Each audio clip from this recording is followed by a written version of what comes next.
E agora começa mais um A Bíblia e a Ciência, com o Dr. Marcos Eberlin. Um podcast onde um cientista usa a Bíblia para interpretar a ciência e a ciência para referendar grandes verdades bíblicas. Olá pessoal, bem-vindos a mais um podcast A Bíblia e a Ciência. Esse podcast em que um cientista ousa anunciar que é a Bíblia que tem autoridade sobre a ciência e não a ciência sobre a Bíblia. Porque andam dizendo por aí que a ciência de homens seria o nosso livro 67. E agora temos o Big Bang para vermos o que aconteceu em Gênesis. Não faz o menor sentido, né? A sequência do Big Bang é totalmente contrária de Gênesis. Deus disse, haja e houve. E o Big Bang é um processo lento, gradual e sucessivo que nem sequer bate muito bem com os dados. Nós vimos as fotos do James Webb e o universo está pronto. Tem gente que diz que temos que ler a Bíblia com Charles Darwin. Olha só, Charles Darwin mostrou que evoluímos lenta, gradual e sucessivamente. E que Deus, então, deve ter usado a evolução. Não, a Trindade se reúne, segundo a Bíblia, e façamos o homem. Então, nesse podcast, o que nós dizemos? Esqueça esses compromissos com ciências de homem. A ciência é ótima? Sim, claro que é. Quando bate com a Bíblia. Quando corrobora verdades bíblicas, quando expande o conhecimento do homem. Mas quando a ciência de homens confrontar uma grande verdade bíblica, a nossa experiência contínua, repetida, ao longo de séculos, nos mostra que devemos ficar com a Bíblia, porque ela sempre ganhou todos os embates. Quando a geração espontânea diz que a vida surgia em qualquer canto, em qualquer sala, escondida ali, uns trapos com restos de alimentos poderiam ser deixados e a vida surgia lá, a geração espontânea, em que peixes e sapos surgiam nos pântanos dos rios, o que a gente poderia falar? Está errado, porque a Bíblia não diz assim. A Bíblia diz que viu Deus que tudo era muito bom e nos 6 dias da criação completou a sua obra. Então, a vida não poderia estar surgindo ali, não é do nada, geração espontânea. Então, um grande guia para você julgar a ciência de homens. Sempre quando uma ciência de homens confrontar a palavra de Deus, fique com a Bíblia. O Big Bang confronta a palavra de Deus? Claro que sim. Deus disse que fez pronto, ele ordenou e tudo se fez. Então o Big Bang está errado, obviamente. Deus não usou um processo lento, gradual e sucessivo para estruturar o seu universo. Deus não partiu de uma partícula fundamental que explodiu e o universo se expandiu e esse universo se esfriou. Deus fez o universo pronto, como nós vemos hoje. E nesse podcast, o podcast 138, falarei sobre mais uma grande verdade da palavra de Deus, a glutonaria e a Bíblia. Olha só, nós sabemos hoje que o excesso de alimentação e o excesso de consumo de bebidas é muito ruim para o homem. Mas será que a Bíblia já adiantava essa grande verdade? Sim, olha só. Nós lemos, por exemplo, em Lucas 21, 34, o seguinte: e olhai para vós, que não aconteça que se carregue de glutonaria, de embriaguez e de avidez da vida, e venha sobre vós de improviso aquele dia. Então, o que a Bíblia está dizendo aqui em Lucas? Olha, toma cuidado com o excesso de alimentação, o excesso de consumo, inclusive de bebidas alcoólicas. Porque pode ser que venha de improviso aquele dia. Vai reduzir a sua longevidade, o seu período de experimentar a vida na Terra. Você morrerá mais cedo. Em Provérbios 23, 2, também está escrito assim, ó, mete uma faca à tua garganta, se és homem, glutão. Nossa, mas você vai pensar assim, né? Puxa vida, mas comer é tão bom, beber é tão bom. Aí o que nós poderíamos pensar? Olha, o homem sem ciência, sem o conhecimento que nós temos hoje, poderia pensar, puxa vida, a comida é muito boa, a bebida é muito boa, um bom vinho, uma boa cerveja, um bom suco. Nossa, a gente deve se fartar, né? Comer. Qual que seria o problema?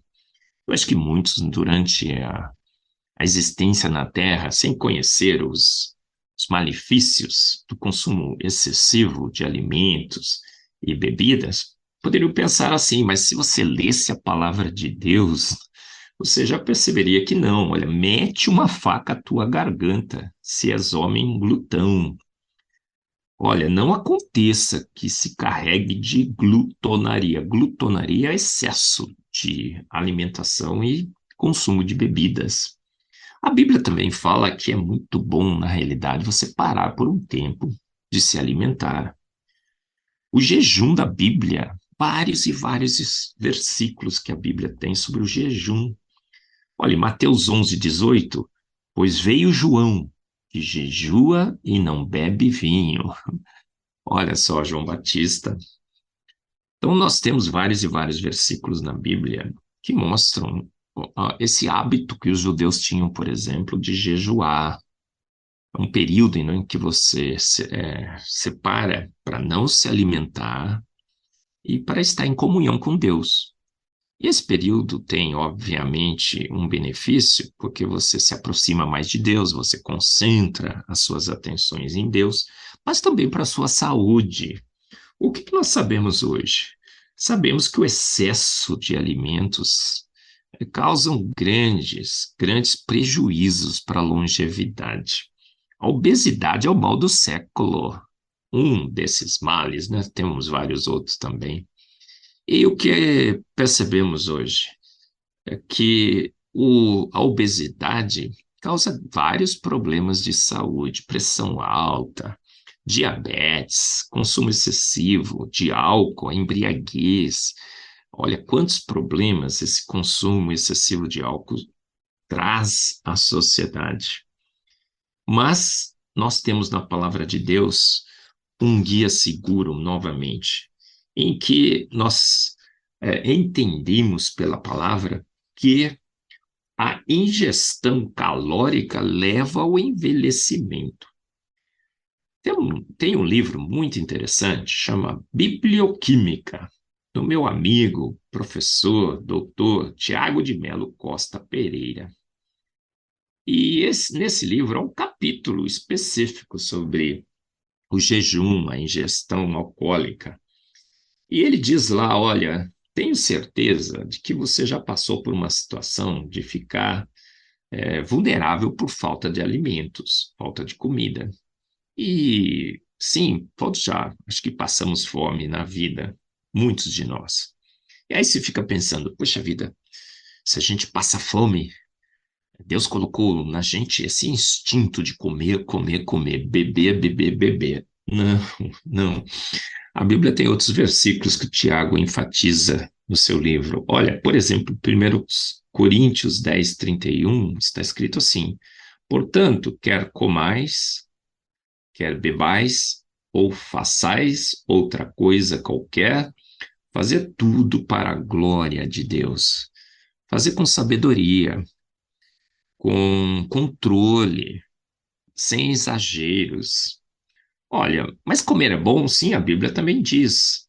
Em Eclesiastes 2:24, para o homem não existe nada melhor do que o comer, beber e encontrar prazer em seu trabalho. E vi que isso também vem da mão de Deus. Obviamente vem. Deus fez grandes alimentos, uma variedade imensa de frutas, legumes, temperos na natureza. A Bíblia diz que Jesus também gostava, né, de comer com seus discípulos. Quando ele ressurreto aparece para eles, ele fala, vamos comer um churrasquinho aqui de peixe. Não é assim? Mas a Bíblia nos ensina também que esse excesso de alimentação faz mal. Hoje temos, por exemplo, o jejum intermitente. É uma estratégia, inclusive, para você perder peso, para você melhorar todos os parâmetros da sua saúde, colesterol, todos os indicativos de que sua saúde estaria desequilibrada, com um período longo de jejum. Mais uma grande verdade da palavra de Deus, a glutonaria e a Bíblia.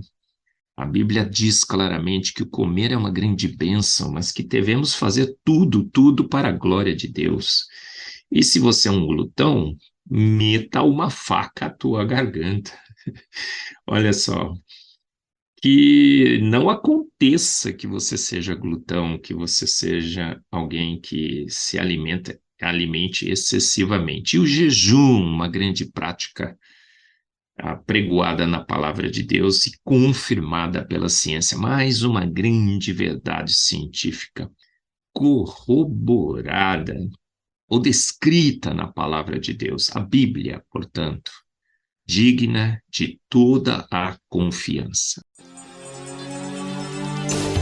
Você ouviu mais um A Bíblia e a Ciência, com o Dr. Marcos Eberlin, um podcast onde a Bíblia e a ciência bem interpretados concordam plenamente. Conheça mais acessando agora o Instagram do Dr. Marcos Eberlin, instagram.com/Marcos Eberlin, e a Coval Press, www.covalpress.com. Se você deseja ouvir os demais episódios, acesse agora a nossa plataforma www.rede316.com.br e conheça mais.